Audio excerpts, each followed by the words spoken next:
I'm making this video to provide some general advice for students applying to PhD programs in experimental psychology or a related field.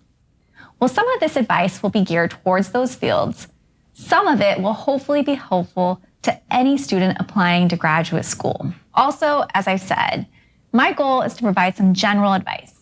If you desire more details, I encourage you to do further online research. You can start by checking out some of the links I've posted in the description of this video. Before getting started, I want to mention that the decision to apply to graduate school should be thoughtfully made. Graduate school is an amazing opportunity to specialize your education and training to become an expert in a specific field, which is necessary for some careers. However, it is also a big investment of time, energy, and sometimes money. If you're unclear about what you hope to gain from graduate school and/or what broad research area you wish to pursue, I encourage you to utilize resources such as your college counselors and mentors for guidance. These individuals have a lot of really relevant experience and wisdom to share. They are there to help you. Okay, now I'll move on to the main part of this video, which is to provide you with an overview of the steps I recommend my student mentees take when applying to graduate school. I like to organize these steps with an ideal timeline that assumes you're starting the process approximately 1 year before applications are due. However, this timeline isn't feasible for all students. Don't worry if you're starting the process just a few months before your applications are due. You can still follow the general steps I'm about to discuss, only in a more accelerated timeline. I've known many students who have successfully applied to graduate school in a shorter time frame by working harder and longer for a shorter period of time. Now, let's jump into it. The first step to applying to graduate school is to determine what type of graduate degree you're seeking. I recommend doing this as soon as you've decided that a graduate degree is needed to achieve your specific career aspirations. This step sometimes sounds simple, but it can take time to figure out. For example, you may know what career you ultimately want and that a graduate degree is necessary for that career, but be confused about what type of graduate degree is necessary. This can be especially confusing for those with psychology-related interests, since there are several degree options, such as a master's degree, a PhD, and a PsyD. Again, I encourage you to utilize resources if you are confused about this. Online resources can explain the differences between various degree programs. You should also not be afraid to go to your college counselors and mentors for advice. Meet with them, ask them questions. Each of these individuals received help from others while figuring out their own paths in life. Most are really happy to do the same, especially counselors and mentors. It's part of their job. Step 2. Once you've determined what type of graduate program you will apply to, it's time to come up with a list of specific graduate programs, colleges, and institutions to which you will apply. I encourage you to start making this list approximately 8 to 12 months before you plan to apply. The application season tends to start in the fall of a given year. Let's say September 1st for the purposes of this video. So starting sometime between September 1st and January 1st of the preceding year will give you ample time to research individual programs. A quick Google search will likely result in a list of colleges and institutions that offer the degree in which you are interested. You can then narrow that list by looking at factors that matter to you. Do a quick pass to eliminate programs that fail to meet any quick-to-identify deal breakers. For example, you can quickly eliminate programs outside your desired geographical region if location is important to you. Then, dig more into the individual programs that made your first cut by researching them online. For example, see whether they have faculty whose research interests align with your own, what their mission is, what their graduate students tend to do after graduation, and what resources they have for graduate students. You're basically doing online sleuthing to determine if the program may be a good fit for you. Evaluating whether the faculty have interests that align with your own is particularly important. For example, most experimental psychology programs accept applicants into a specific lab. That placement usually depends on a faculty member expressing a desire to have you as a graduate student. Therefore, you want to apply to programs where you can see yourself happily working with at least one of their faculty members. If there are no faculty members doing research that aligns with your own interests, then it really doesn't make sense to apply there. When researching programs, record the names of approximately 1 to 4 faculty members whose research aligns with your own and with whom you would be excited to potentially work alongside. You can list even more faculty members if the program has many people with interests that align with yours. However, be sure to rank them so that you remember whose research interests you the most. I recommend having a solid list of specific programs with faculty members ranked approximately 6 months before your applications are due, around June. You can then continue to edit this list beyond that date. But having most of the work done by then will set you on track to complete your application and related tasks on time without being rushed, which is always nice. Step 3, after you've roughly finalized a list of programs, it's time to make a master spreadsheet that includes all the basic information for those programs. I recommend you make this spreadsheet as soon as you have the list of specific programs done in June. The goal of this spreadsheet is to have all of your essential application information, such as required application materials and submission deadlines, in one place for easy reference.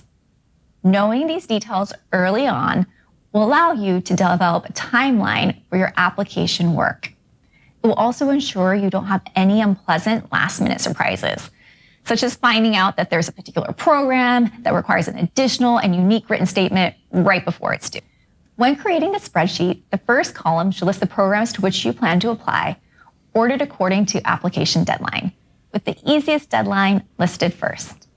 While the content and order of the remaining columns are up to you, I recommend including columns that cover the following at a bare minimum: the application deadline, the link to the application website, the link to the program's general website, which should include helpful information about the department's mission and the faculty members' research interests, the degree you're pursuing, along with any concentration or emphasis, whether standardized test scores, such as GRE scores or TOEFL scores for international students whose native language is not English, are required, whether official transcripts are required, instructions for letters of recommendations, instructions for written statements, including but not limited to personal statements, research statements, and/or diversity statements. Step number 4. The next step is to identify whether any programs you plan to apply to require standardized test scores.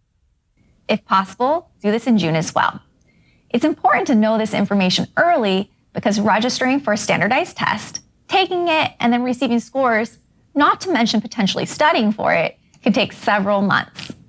Register for any required standardized tests at this time. Ensure that you are taking the test early enough for your scores to be received by the deadline specified by each program. Also, some applicants choose to take required standardized tests well before their application deadlines so that they can retake them if they're unhappy with their initial scores. I recommend looking into whether taking a test is allowed and recommended if this idea appeals to you. Remember that applicants must ensure that their standardized test scores are sent and received by their prospective graduate programs. Follow the program's application instructions carefully in this regard. Step 5. After putting together your standardized test score plan, if applicable, I would arrange for a copy of your official transcripts to be sent to the programs that require it as part of their application. I recommend doing this in July since it's an easy step to check off. Since official transcripts can be expensive, only send them to the programs to which you're certain you will apply. You can wait a bit longer for programs about which you may be on the fence. Look into how long it will take for your official transcripts to be ordered and received.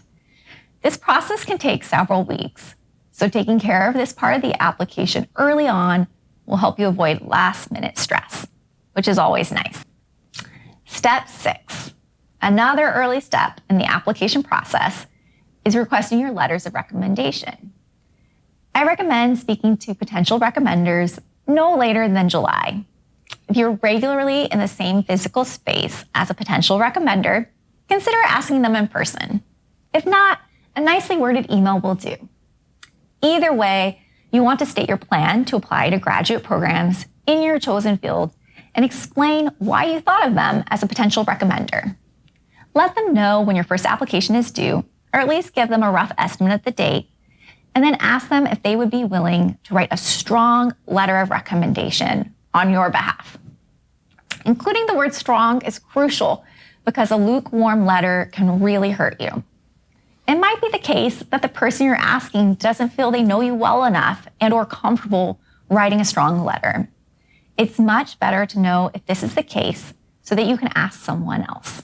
For example, when I applied to graduate school, I asked a physician in the research center I worked at if he would be willing to write a strong letter of recommendation on my behalf.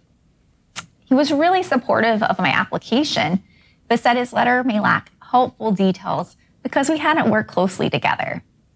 I really appreciated his honesty and instead ended up obtaining a letter from my direct supervisor, who was a nurse. My direct supervisor knew me much better and was therefore able to provide a stronger letter of recommendation.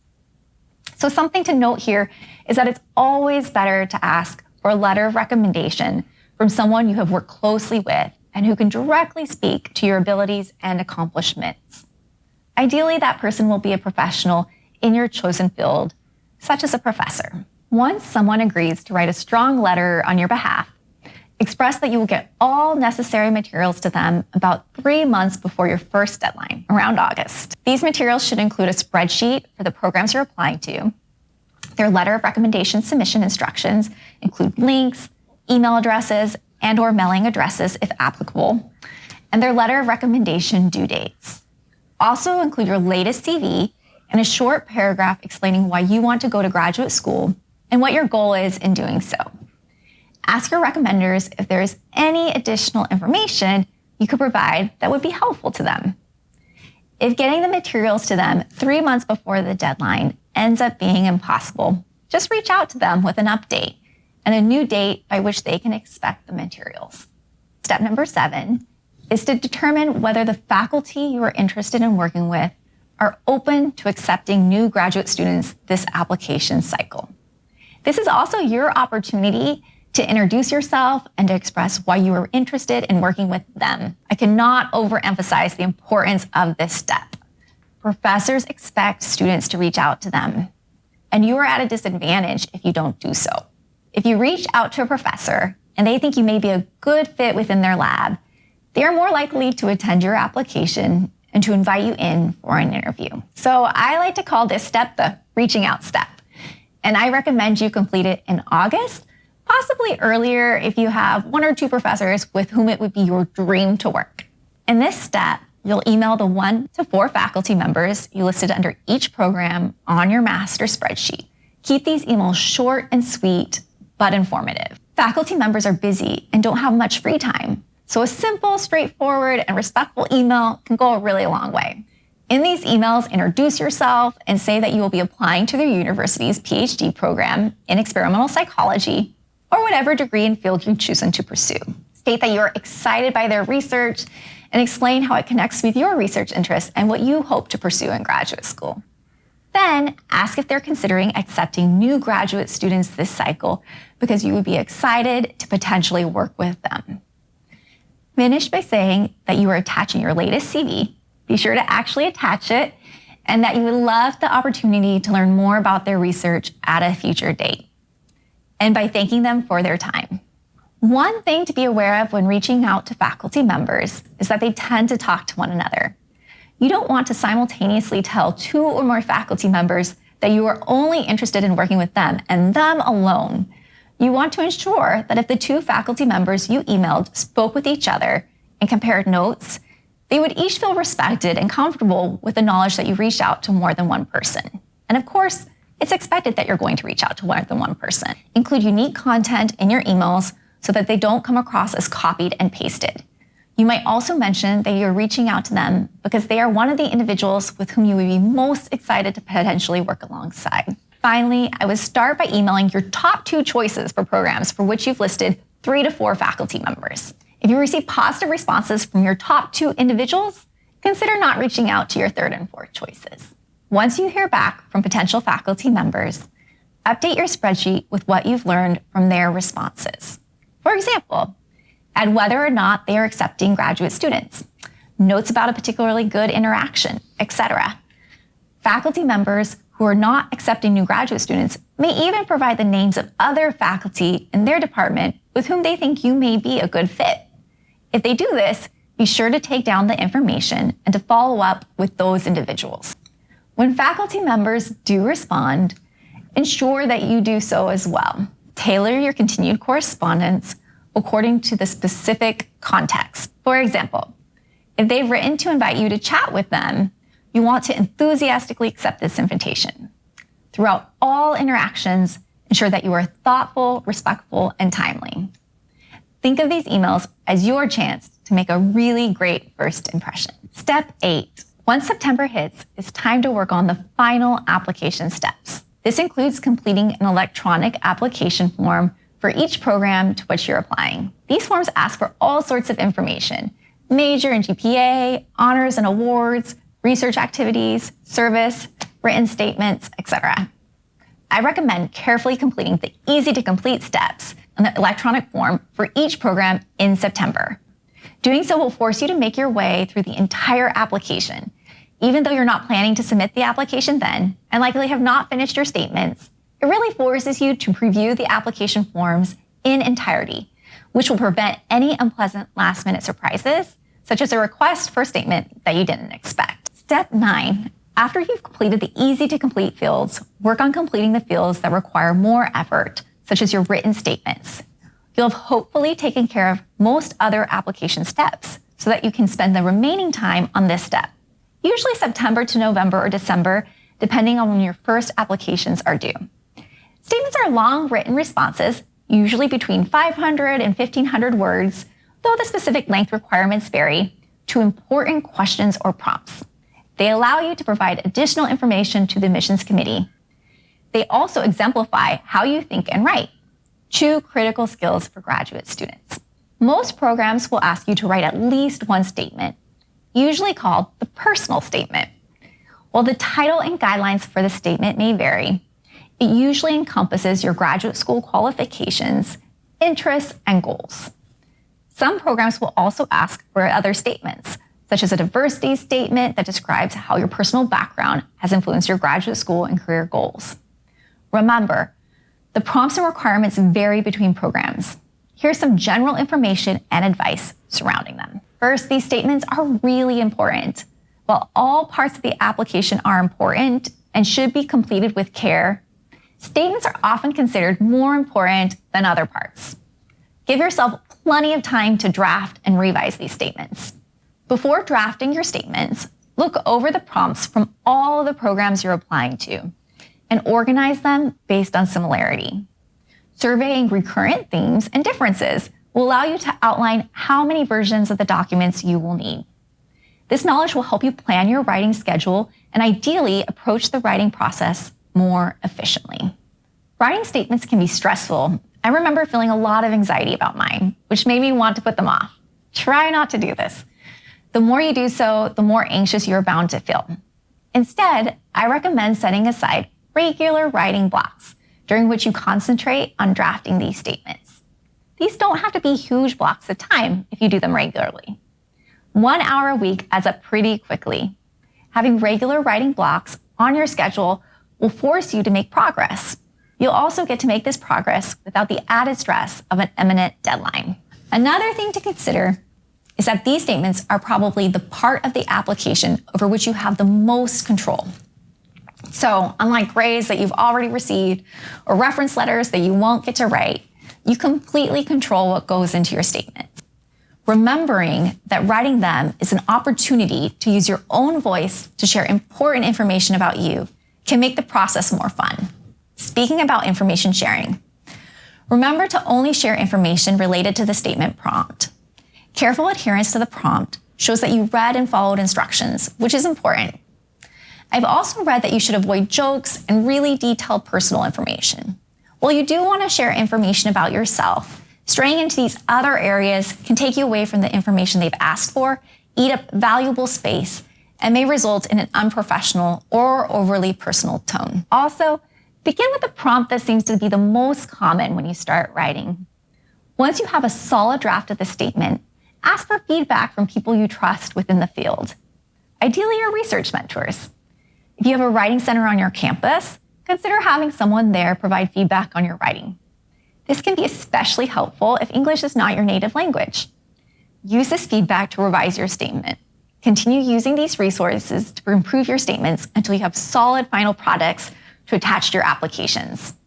When attaching the final versions of your statements, ensure that you follow all application instructions surrounding the file types, sizes, etc.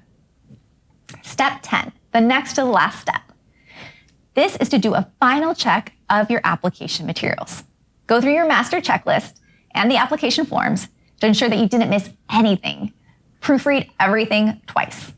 Then click Submit. You should receive a confirmation notification that your application has been received. Follow up with the graduate program if you do not. Be sure to send a thank you to everyone who helped you throughout the process. Your recommenders, research mentors, counselors, etc. Step 11, the last step. Congratulate yourself on a job well done and celebrate your accomplishment. Treat yourself to something fun. Applying to graduate school takes an incredible amount of work.